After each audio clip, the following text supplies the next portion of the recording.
ഇനിയുള്ള വേർഡ്സ് വളരെ നല്ല മനോഹരമായ വാക്കുകളാണ്, ഫിഖ്ഹിൽ നിന്നുള്ള വാക്കുകളാണ്. ആ വാക്കുകൾ എനിക്കും നിങ്ങൾക്കും ഉപകാരപ്പെടട്ടെ. അദ്ദേഹം പറയുകയാണ്, ഫഇദാ നളറ ഇലാ റഹ്മത്തി റബ്ബിഹി വമഗ്ഫിറതിഹി വജൂദിഹി വഇഹ്സാനി.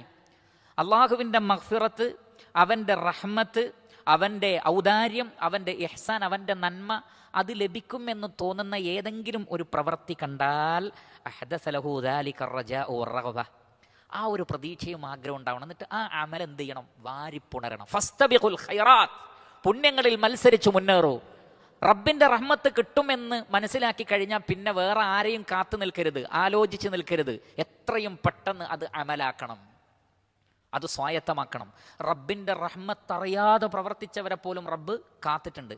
അതുകൊണ്ടാണല്ലോ ദാഹിച്ച് വലഞ്ഞ നായയെ കണ്ടപ്പോൾ, ഞാൻ അനുഭവിച്ച അതേ ദാഹമാണല്ലോ ഈ നായയും അനുഭവിക്കുന്നത്, അതുകൊണ്ട് ഈ നായക്ക് വെള്ളം കൊടുക്കണമെന്ന് കരുതി കിണറ്റിലിറങ്ങി തൻ്റെ ഷൂവിൽ വെള്ളം കോരിയെടുത്ത് കൊണ്ടുവന്ന് കൊടുത്തപ്പോൾ അതിലൂടെ തൻ്റെ പാപങ്ങളെല്ലാം പൊറുക്കപ്പെട്ട് ഞാൻ സ്വർഗത്തിലാകുമെന്നൊരു പക്ഷേ ആ വ്യക്തി പോലും വിചാരിച്ചിട്ടുണ്ടാവില്ല. പക്ഷേ അല്ലാഹു സുബ്ഹാനഹു വ തആല ആ അമലിനോട് നന്ദി കാണിക്കുകയും റഹ്മാനായ റബ്ബ് ആ അടിമയുടെ പാപങ്ങളൊക്കെ പുറത്തു കൊടുത്ത് ആ അടിമയെ സ്വർഗത്തിലാക്കുകയും ചെയ്തു. നമ്മുടെ കണ്ണിൽ ചെറിയൊരു കാര്യമാണ് നായക്ക് വെള്ളം കൊടുക്കുക, കോഴിക്ക് വെള്ളം കൊടുക്കുക, മൃഗങ്ങൾക്ക് വെള്ളം കൊടുക്കുക, പൂച്ചക്ക് ഭക്ഷണം കൊടുക്കുക. ഒരുപക്ഷെ വിശന്നു വലഞ്ഞ് നമ്മുടെ മുന്നിൽ വന്ന് നിൽക്കുന്ന പൂച്ചയായിരിക്കാം, മറ്റൊരു മൃഗമായിരിക്കാം. നാം കൊടുക്കുന്ന ആ ഭക്ഷണവും വെള്ളവും കാരണം നമുക്ക് സ്വർഗത്ത് പോകാൻ കഴിയും. മനുഷ്യനാവണമെന്നില്ല, മൃഗമായാൽ തന്നെ മതി.